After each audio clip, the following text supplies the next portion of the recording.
வணக்கம்.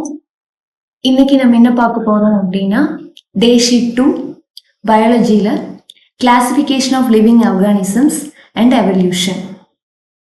வாங்க நம்ம டாபிக்ஸ்குள்ள போகலாம். இப்போ நம்ம லாஸ்ட் கிளாஸ்லயே சொன்னோம், ஒரு லிவிங் ஆர்கானிசமோட பேசிக் ஃபண்டமெண்டல் யூனிட் செல் அப்படின்னு. அப்போ ஒரு செல்லை நம்ம எப்படியெல்லாம் பிரிப்போம் அப்படிங்கிறது நமக்கு தெரியும். யூனிசெல்லுலார், மல்டி செல்லுலார் நமக்கு தெரியுங்க. யூனிசெல்லுலார், மல்டி செல்லுலார் அப்படின்னு நம்ம பிரிப்போம். அப்போ இந்த யூனிசெல்லுலார், மல்டி செல்லுலார் அப்படிங்கிறது ஒரு செல் உயிரியா இல்லை பல செல் உயிரியா? அனிமல்ஸ், பிளான்ட்ஸ் இதெல்லாமே மல்டி செல்லுலார். யூனிசெல்லுலாருக்கு நம்ம எதெல்லாம் எக்ஸாம்பிளா சொல்லுவோம்? ஆல்கே, பாராமீசியம், யூக்ளீனா, ஆல்கே, பாராமீசியம் இதையெல்லாம் நம்ம என்ன சொல்லுவோம்? எக்ஸாம்பிளா சொல்லுவோம். இது இல்லாம இன்னொரு கிளாசிபிகேஷன் எப்படி பண்ணுவோம்? அனிமல்ஸ் எல்லாம், பிளான்ட்ஸ் எல்லாம் அப்படின்னு நம்ம கிளாசிஃபை பண்ணுவோம் இல்லைங்களா? இப்போ நம்ம நெக்ஸ்ட் என்ன டாபிக் உள்ள போகிறோம் அப்படின்னா, லிவிங் ஆர்கானிசமை எப்படியெல்லாம் கிளாசிஃபை பண்ணுறோம் அப்படிங்கிற டாபிக் உள்ள போகிறோம். லிவிங் ஆர்கானிசமை நான் லாஸ்ட் கிளாஸே சொன்னோம், 5 டிவிஷனாக பண்ணினா அந்த 5 கிங்டம் கிளாசிஃபிகேஷனை தான் இப்போ வரைக்கும் நம்ம எடுத்துக்கிறோம். விட்டேக்கர் கொடுத்த 5 கிங்டம் கிளாசிஃபிகேஷன். கரோலஸ் லின்னேயஸும் அந்த ஆர்கானிசமை சிற்றினம், பேரினம், ஃபேமிலி, ஆர்டர், கிளாஸ் அப்படின்னு சொல்லி வகைப்படுத்தியிருப்பார் இல்லைங்களா? அப்போ வாங்க நம்ம விட்டேக்கர் பேசிஸில், அதாவது 5 கிங்டம் கிளாசிஃபிகேஷன் அடிப்படையில் ஒரு செல் சிங்கிள் செல்லாகவும் இருக்கணும், யூகரியாட்டிக்காகவும் இருக்கணும். அப்படின்னா என்ன கேட்டுக்கிறீங்க? மொனிரா, அதாவது மொனிரா அப்படிங்கிறது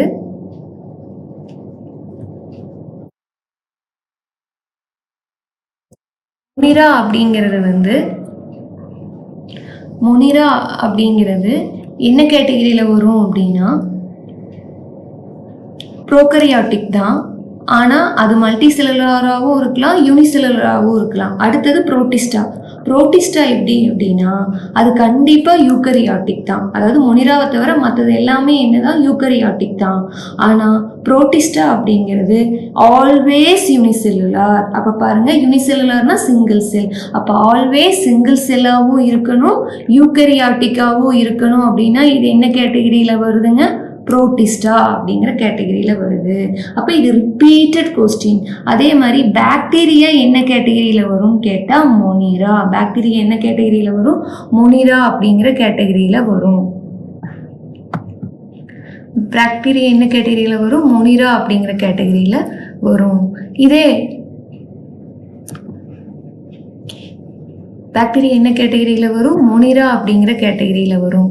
இதே ஈஸ்ட், மஷ்ரூம்ஸ் இதெல்லாம் நம்ம ஃபங்கஸ் அப்படிங்கிற கேட்டகரியில் வைப்போம். இப்போ ஃபங்கஸ் அப்படிங்கிறது யூனிசெல்லுலராகவும் இருக்கலாம், அதாவது ஃபங்கி பூஞ்சைகள் வகைப்பாடு அப்படிங்கிறது யூனிசெல்லுலராகவும் இருக்கலாம், மல்டி செல்லுலராகவும் இருக்கலாம்.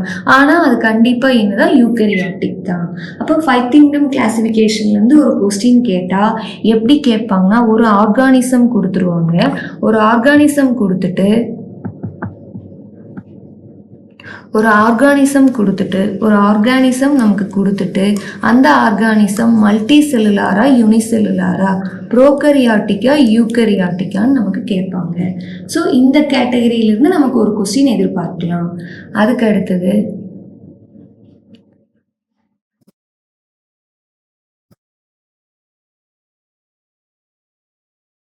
According to the Darwin, speciation is affected by Darwin கூற்றுப்படி இனங்கள் எதன் மூலம் தோற்றுவிக்கப்படுகின்றன? ஒரு சின்ன ஹெரிட்டல் வேரியேஷன், ஒரு ஜீனில் வர வேரியேஷன், ஒரு குரோமோசோமில் வர வேரியேஷன்னால தான் நமக்கு என்ன நடக்குது? ஹெரிட்டல் வேரியேஷன். அதாவது ஒரு தலைமுறையிலேருந்து இன்னொரு தலைமுறைக்கு நம்ம போகும்போது நமக்கு என்ன நடக்குது அப்படின்னா சிறிய ஒரு தொடர்பு மரபு சார்ந்த மாறுபாடு நமக்கு நடக்குது. அதுதான் ஆரிஜின் ஆஃப் ஸ்பீஷீஸ் அப்படிங்கிற புக்கில் யார் சொல்லியிருப்பா? டார்வின் எக்ஸ்பிளைன் பண்ணியிருப்பாரு. அதுக்கப்புறம் process of establishment of an organism in new habitat is known as, அதாவது புதுசாக ஒரு என்விரான்மெண்ட்டில், ஒரு பேரன் லேண்டில், என்ன லேண்டு? பேரன் லேண்டில் இது வரைக்கும் எந்த ஆர்கானிசமுமே தோன்றலை. பேரன் லேண்டில் எந்த ஆர்கானிசமுமே தோணல. புதுசாக அப்போ தான் ஒரு உயிரினம் வந்து அந்த இடத்துல தோன்றுது அப்படின்னா அதை ஈகாலஜியில் என்னன்னு சொல்லுவோம் அப்படின்னா ஈசிசிஸ் அப்படின்னு சொல்லுவோம். என்ன சொல்லுவோம்? ஈசிசிஸ், நிலைப்படுத்துதல் அப்படின்னு சொல்லுவோம். அந்த ஃபஸ்ட்டு அந்த புதுசாக வந்த ஆர்கானிசத்தை நம்ம என்னன்னு சொல்கிறோம் அப்படின்னா ப்ரைமரி ஆர்கானிசம், அதாவது முதன்மையாக வந்தது. அதுக்கப்புறம் அடுத்தடுத்து வரதை நம்ம செகண்டரி அப்படின்னு சொல்லுவோம். இப்போ பேரன் ஐலாண்டில் வர ஃபஸ்ட்டு ஆர்கானிசம் தோன்ற அந்த நிகழ்வுக்கு பேர் தான் நிலைப்படுத்துதல் அப்படின்னு பேர். அதுக்கு அடுத்தது அதாவது ஒரு ஆர்கானிசம் போத் லிவிங் அண்ட் நான் லிவிங் கேரக்டர்ஸ் ரெண்டையுமே வெளிப்படுத்துது அப்படின்னா அதை நம்ம என்னன்னு சொல்லுவோம்? வைரஸ் அப்படின்னு சொல்லுவோம். ஏன் அப்படி சொல்கிறோம்? ஏன் வைரஸ்க்கு வந்து உயிருள்ள தன்மையும் இருக்குது, உயிரற்ற பண்புகளும் இருக்குது அப்படின்னா வைரஸ் எப்பவுமே ஹோஸ்ட் செல்லில் இருக்கும்போது ஹோஸ்ட் செல்லில் இருக்கும்போது ஹோஸ்ட் செல்லுக்குள்ளே இருக்கும்போது அது என்னவா ஆக்ட் ஆகும்? லிவிங்காக ஆக்ட் ஆகும். என்னவா ஆக்ட் ஆகும்? லிவிங். ஃபார் எக்ஸாம்பிள், இப்போ வைரஸ் நோய் தாக்கி ஒரு பாக்டீரியாவுக்கு தாக்குதோ, இல்லை பிளான்ட்டுக்கு தாக்குதோ, இல்லை அனிமலுக்கோ, இல்லை நமக்கோ, ஹியூமன்ஸும் இதில் தான் வரும், அனிமேலியாங்கிற கிளாசிஃபிகேஷன் கீழே வரும். அப்படி வரும்போது நம்ம உடலுக்குள்ளே அந்த வைரஸ் வந்துட்டா அது என்னவா ஆக்ட் ஆகும்? லிவிங்காக ஆக்ட் ஆகும். இதே வெளியில் ஹோஸ்ட் செல்லுக்கு அவுட் சைடில் அது இருக்கும்போது அது என்னவா ஆக்ட் ஆகும்? நான் லிவிங்காக ஆக்ட் ஆகும். அதனால தான் வைரஸ்க்கு லிவிங் நேச்சரும் இருக்குது, நான் லிவிங் நேச்சரும் இருக்குது. அதுக்கப்புறம் வைரஸ் ஒரு டிசீஸ் வருதுன்னா அதுக்கு ஆன்டிபாடி வேக்சின் கண்டுபிடிக்கிறது ரொம்ப கஷ்டம். எதனால் அப்படின்னா இதுக்கு 2 நேச்சருமே இருக்கிறதுனால தான். அதை விட அந்த வைரஸ் வந்து ஆர்என்ஏ வைரஸாக இருக்கிறக்கும் டிஎன்ஏ வைரஸாக இருக்கிறக்கும் என்ன டிஃப்ரெண்ட்டு? ஆர்என்ஏ வைரஸாக இருக்கிறக்கும் டிஎன்ஏ வைரஸாக இருக்கிறக்கும் என்ன டிஃப்ரெண்ட் அப்படின்னா பாருங்கள், ஆர்என்ஏ வைரஸ் அப்படின்னா அந்த ஜெனட்டிக் மெட்டீரியல் எதால் ஆகிருக்கும்? ஆர்என்ஏவால் ஆகிருக்கும். டிஎன்ஏ அப்படின்னா டிஎன்ஏவால் ஆகிருக்கும் இல்லைங்களா? அப்போ ஆர்என்ஏ அப்படிங்கிறது சீக்கிரமாக என்ன நடக்கும் அப்படின்னா மியூட்டேஷன் நடக்கும். நம்ம ஒரு மருந்து கண்டுபிடிப்போம், அதுக்குள்ளே அதோட உருவத்தை அது என்ன பண்ணிடும்? மாற்றிடும். ஜீன் ரிப்ளிகேஷன், அது வேற உருவமாக மாறிட்டே இருக்கும். ஆனால் டிஎன்ஏ வந்து அவ்வளோ சீக்கிரமாக மாறாது. அதனால டிஎன்ஏ வைரஸ்க்குனால ஒரு நோய் வந்துச்சுன்னா கொஞ்சம் ஈஸியாக little bit easy compared to RNA. அதனால தான் நம்ம ஹெச்ஐவி அப்படிங்கிறது ஒரு ஆர்என்ஏ வைரஸால் வர ஒரு டிசீஸ். எய்ட்ஸ் அப்படிங்கிறது ஹெச்ஐவி வைரஸ் அப்படிங்கிறது ஒரு ஆர்என்ஏ வைரஸ். கொரோனா ஒரு ஆர்என்ஏ வைரஸ். ரேபிஸ் ஒரு ஆர்என்ஏ வைரஸ். ஸோ இதுக்கெல்லாம் மருந்து கண்டுபிடிக்கிறது வந்து நமக்கு ஒரு டஃப் டாஸ்காக இருக்குதுன்னா நம்ம ஒரு வேக்சினோ ஒரு ஆன்டிபாடியோ கண்டுபிடிச்சி நம்ம உடலில் இன்ஜெக்ட் பண்ணுற போது அது உடனே என்ன பண்ணிடும்? இந்த டிஎன்ஏ அதோட உருவத்தை மாற்றிடும். அதனால தான் இந்த டிசீஸ்க்கெல்லாம் நம்மளால என்ன பண்ண முடியல? ஈஸியாக மெடிசன்ஸ் வந்து ஃபைண்ட் அவுட் பண்ண முடியல.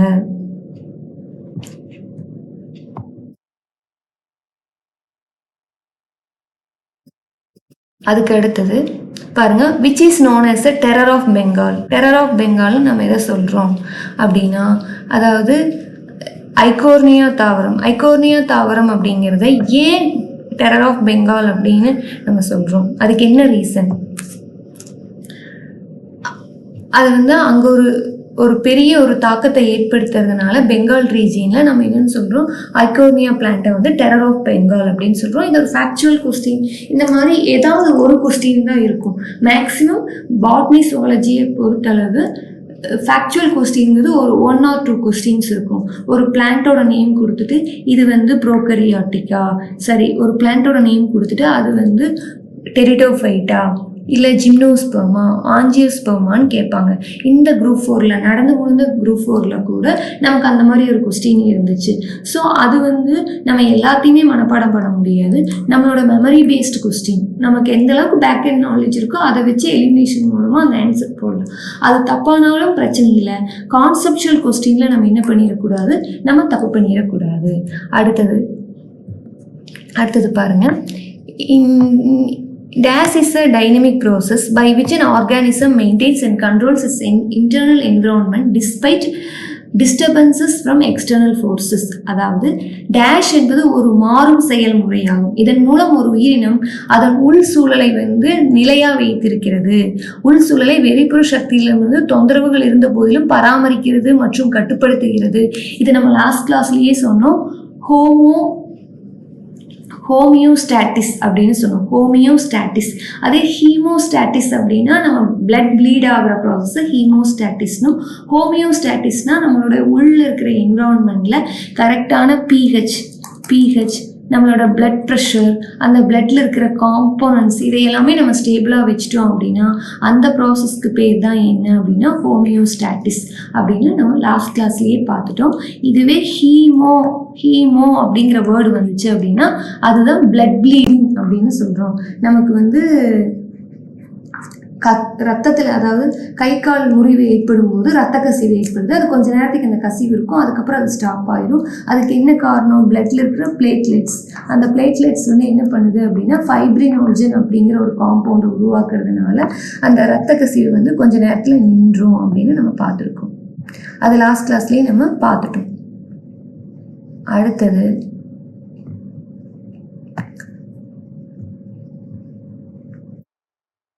taxonomy, which involves similarities and dissimilarities among immune system of different taxa அப்படின்னு நம்ம எதை சொல்கிறோம்?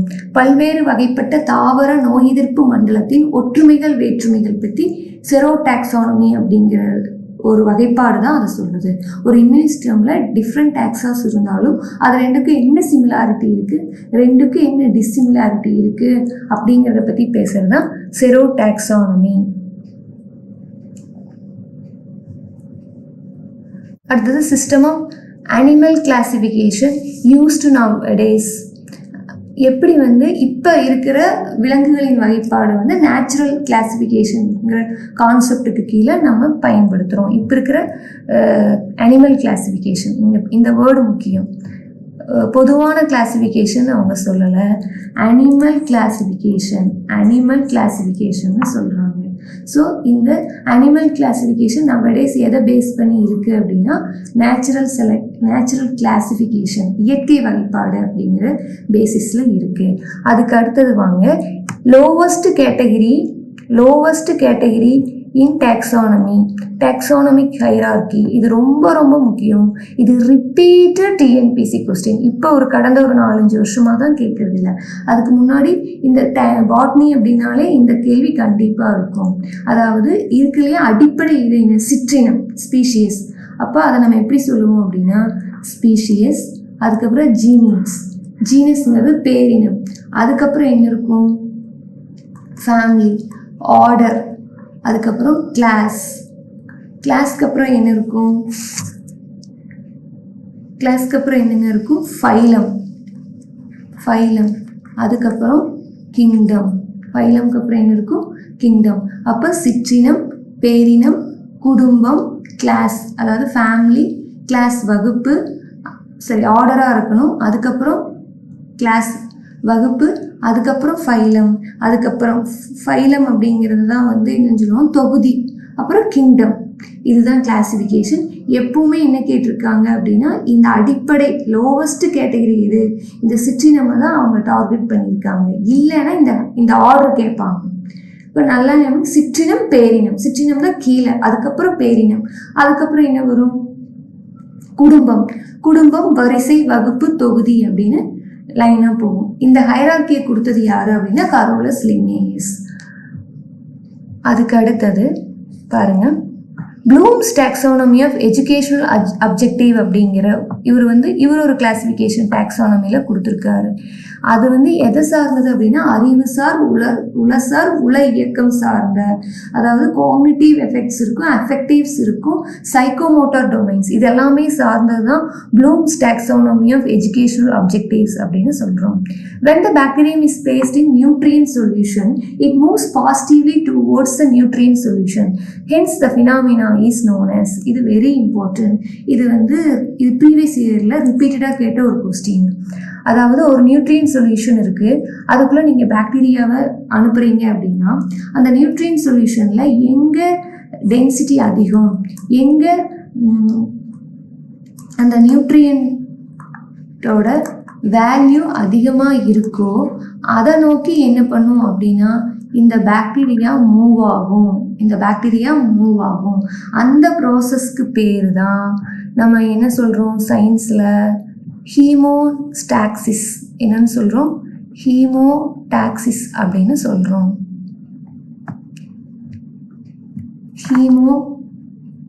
ஹீமோடாக்சிஸ் அப்படின்னு சொல்கிறோம்.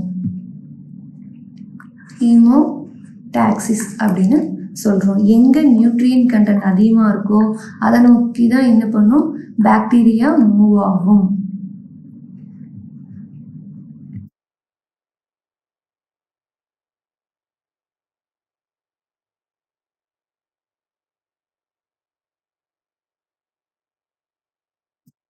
அதுக்கு அடுத்தது வாங்க,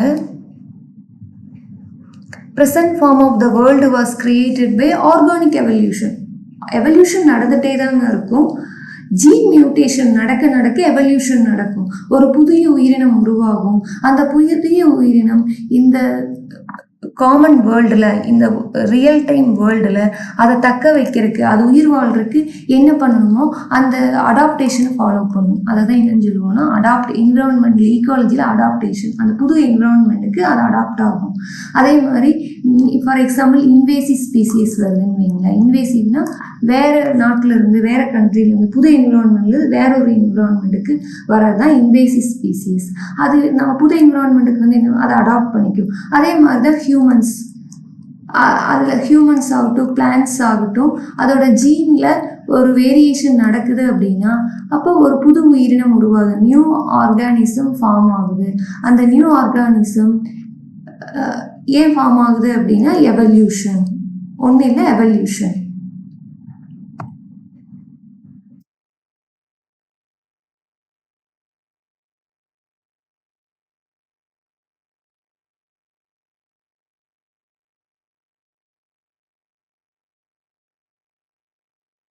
அதுக்கு அடுத்தது fossil of Java ape man pithecanthropus erectus was discovered by டிபாசிஸ்.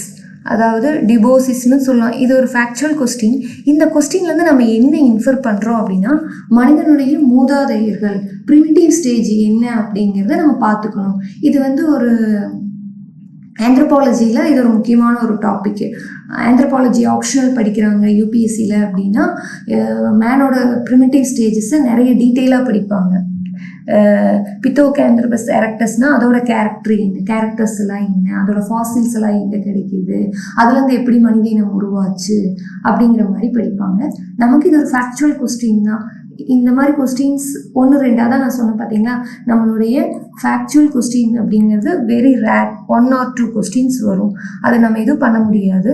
நம்ம அதை எப்படி ஹேண்டில் பண்ணுறோம் அப்படின்னா ஆப்ஷனை எலிமினேட் பண்ணுறோம். நம்மளோட நாலேஜ் வச்சு ஆப்ஷனை எலிமினேட் பண்ணி போட வேண்டியதுதான். யூஸ் அண்ட் டிஸ்யூஸ் தியரி வந்து லமார்க்கிசம் என்னங்க சொன்னார்? ஒரு உறுப்பு இருக்குது அப்படின்னா, நம்ம உடலில் ஒரு உறுப்பு இருக்குது அப்படின்னா அந்த உறுப்பை நீங்கள் அதிகமாக பயன்படுத்தினீங்கன்னா அந்த உறுப்பு வளரும். அந்த உறுப்பு பயன்படுத்தவே இல்லைன்னா அது அழியும் அப்படின்னு சொன்னது தான் யார்? லமார்க்கிசம் அப்படின்னு சொல்கிறோம். இதுக்கு பெஸ்ட் எக்ஸாம்பிள் என்ன அப்படின்னா ஒட்டகச்சிவிங்கி.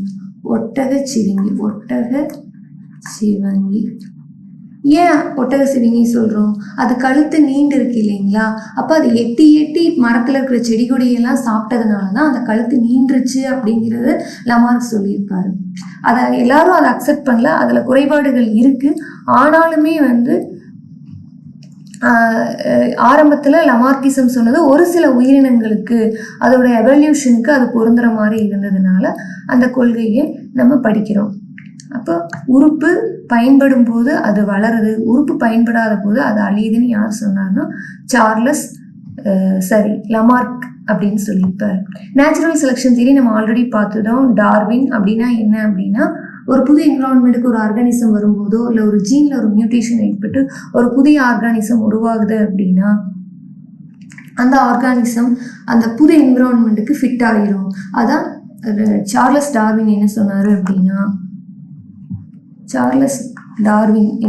அப்படின்னா சர்வைவல் ஆஃப் ஃபிட்டஸ்ட் அப்படின்னு சொல்லிட்டு யார் ஃபிட்டாக இருக்காங்களோ அவங்க தான் என்ன பண்ணுவாங்க அப்படின்னா சர்வை பண்ணுவாங்க அப்படின்னு சொல்லிடுவார். ஓகே, அதுக்கு அடுத்தது வாங்க அடுத்த இது போகலாம். இதுவும் நம்ம பார்த்துட்டோம். ஆரிஜின் ஆஃப் ஸ்பீஷீஸ் அப்படிங்கிற புக்கை யார் எழுதுனா டார்வின். இதுவும் நிறைய தடவை கேட்டிருக்காங்க, மேட்ச் த ஃபாலோயிங்ல கேட்டிருக்காங்க. System of classification proposed by Carolus Linnaeus வந்து ஒரு ஆர்டிஃபிஷியல் சிஸ்டம்னு சொல்கிறோம். அதான் நம்ம பார்த்தோம் இல்லைங்களா, ஸ்பீஷியஸ், சிற்றினம், பேரினம், குடும்பம், வரிசை, வகுப்பு, தொகுதி, இதெல்லாம். இந்த கிளாசிஃபிகேஷனை கொடுத்தது யார் அப்படின்னா கரோலஸ் லின்னேயஸ் தான். அதை ஒரு ஆர்டிஃபிஷியல் சிஸ்டம்னு நம்ம சொல்கிறோம். கோவேறு கழுதை இனத்தின் கலப்பினமாக எதை சொல்கிறோம்னா குதிரை மற்றும் கழுதை, horse and pig. Darwin during his voyage in 1835 studied the flora and fauna. அது ஃபாரான்னு கொடுத்துட்டாங்க, ஃபானா.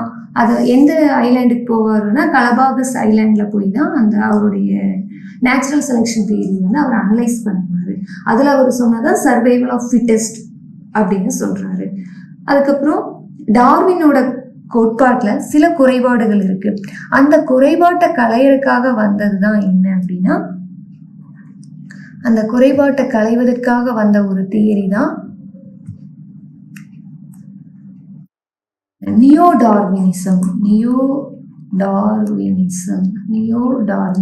அப்படிங்கிற தியரி.